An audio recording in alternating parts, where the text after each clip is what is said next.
पार्वती की तपस्या, शिव पुराण, रुद्र संहिता, पार्वती खंड।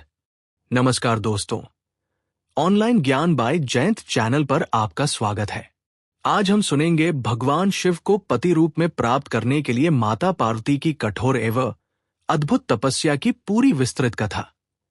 ये कथा शिव पुराण का एक महत्वपूर्ण अंग है जो भक्ति, धैर्य, संकल्प और प्रेम की महिमा सिखाती है। पार्वती का जन्म और पूर्व संकल्प। सती के आत्मदाह के बाद भगवान शिव कैलाश पर गहन समाधि में लीन हो गए। संसार में असुरों का आतंक बढ़ने लगा और देवताओं को चिंता हुई। सती ने अपने अंतिम समय में संकल्प किया था कि वे हिमालय पर्वत के घर जन्म लेकर फिर से शिव को पति रूप में प्राप्त करेंगी। पर्वतराज हिमवान, हिमालय और उनकी पत्नी मेनका को पुत्री की कामना थी। एक दिन देवी ने उन्हें दर्शन देकर कहा कि वे उनकी पुत्री बनकर जन्म लेंगी। समय आने पर मेनका ने एक दिव्य कन्या को जन्म दिया। उस कन्या का नाम पार्वती, पर्वत की पुत्री, रखा गया। कुछ स्थानों पर उन्हें उमा, गौरी, अपर्णा आदि नामों से भी पुकारा जाता है।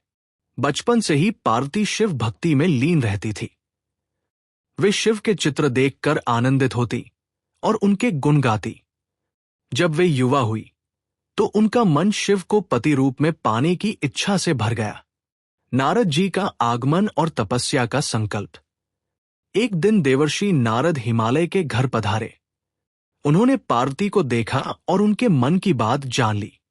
नारद जी ने कहा, हे पार्वती, तुम्हारा मनोरथ उत्तम है। भगवान शिव केवल तपस्या से प्रसन्न होते हैं। बिना तप के उन्हें प्राप्त करना अत्यंत कठिन है। तुम ओम नमः शिवाय पंचाक्षर मंत्र का जप करो और घोर तपस्या करो। नारद जी के उपदेश से पार्वती का संकल्प और दृढ़ हो गया। उन्होंने माता पिता से अनुमति मांगी। हिमवान और मेनका प्रारंभ में बहुत दुखी हुए, लेकिन पार्वती के दृढ़ निश्चय को देखकर उन्होंने अनुमति दे दी। पार्वती ने अपने सभी आभूषण त्याग दिए, साधारण वस्त्र धारण किए और हिमालय की घाटियों में एक सुंदर तपोवन चुनकर तपस्या शुरू की। सखियां भी उनके साथ थी। तपस्या का क्रम और कठोरता। पार्वती की तपस्या अत्यंत कठोर थी। शिव पुराण के अनुसार इसका क्रम इस प्रकार था। प्रारंभिक वर्ष वे फलमूल पर निर्वाह करती रहीं।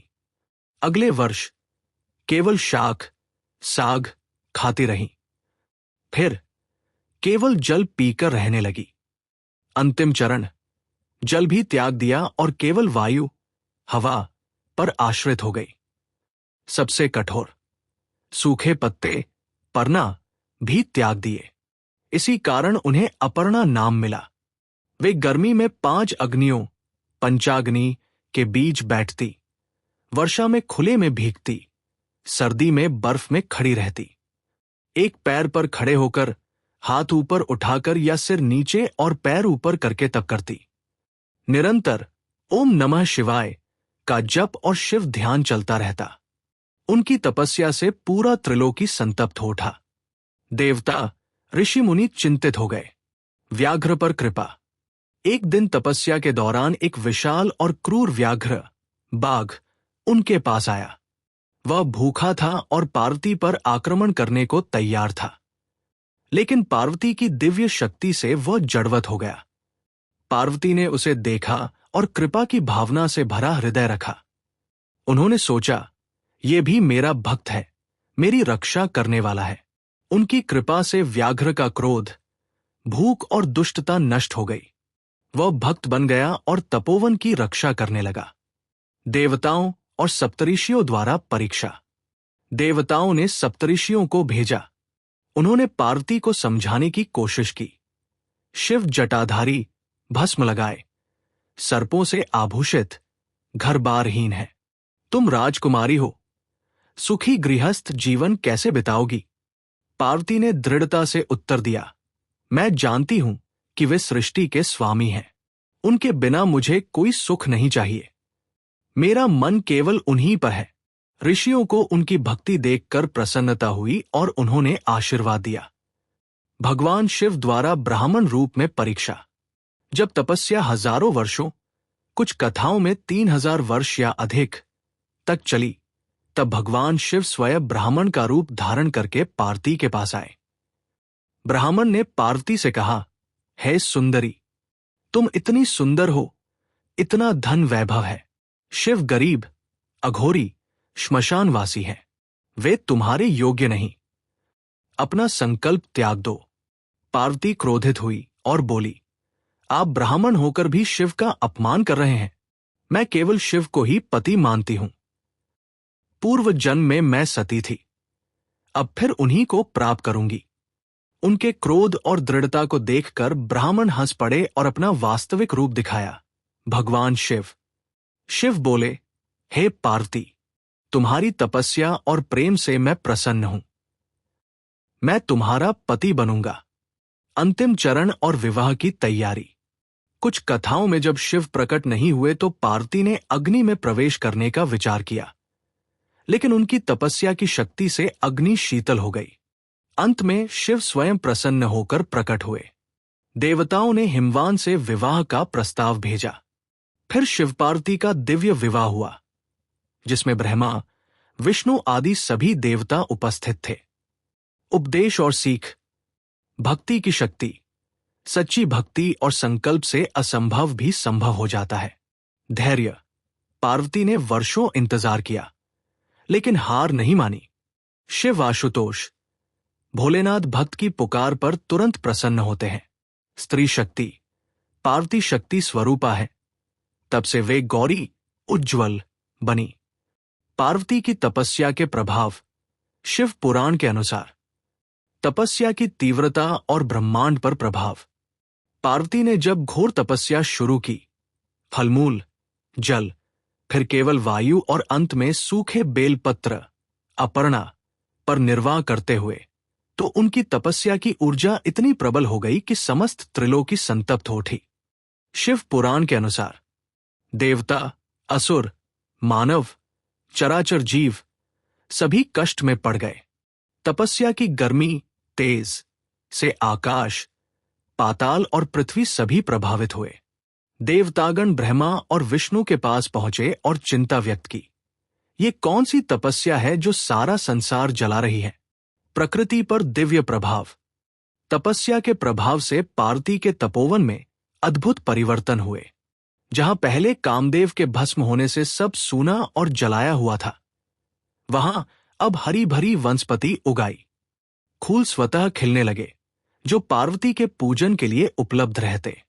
शत्रु जीव जैसे सिंह और हिरण, सांप और पक्षी आपस में शांतिपूर्ण रहने लगे। उनमें वैरभाव नष्ट हो गया। पूरा क्षेत्र दिव्य शांति और सौंदर्य से भर गया। यह प्रभाव दिखाता है कि सच्ची तपस्या न केवल साधक को शक्ति देती है, बल्कि आसपास की प्रकृति को भी शुद्ध और संतुलित करती है। देवताओं और ऋषियों पर प्रभाव।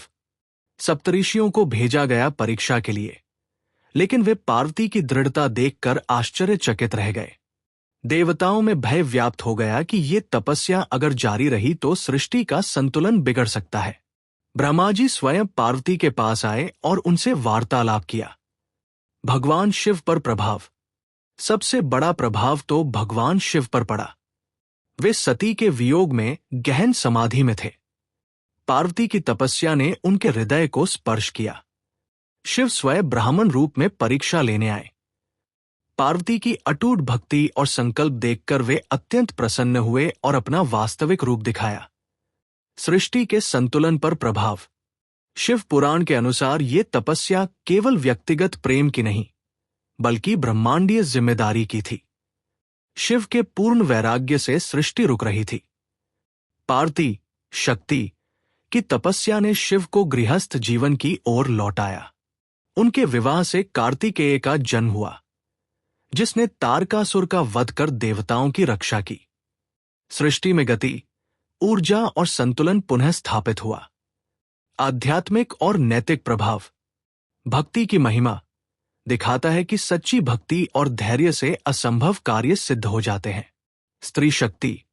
पार्वती ने साबित किया कि तपस्या से कोई भी लक्ष्य प्राप्त किया जा सकता है। शिव आशुतोष।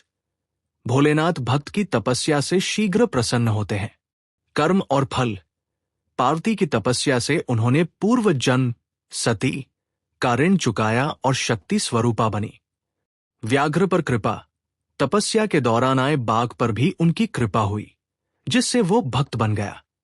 यह दिखाता है कि तपस्वी की कृपा से पापी भी शुद्ध हो जाते हैं। उपदेश। दोस्तों, पार्वती की तपस्या सिखाती है, संकल्प और निरंतर भक्ति से संसार बदल जाता है। आज की भागदौड़ भरी जिंदगी में हमें भी छोटी छोटी तपस्याएं, जैसे रोज मंत्र जप, ध्यान करनी चाहिए। हर हर महादेव, जय माता पार्वती।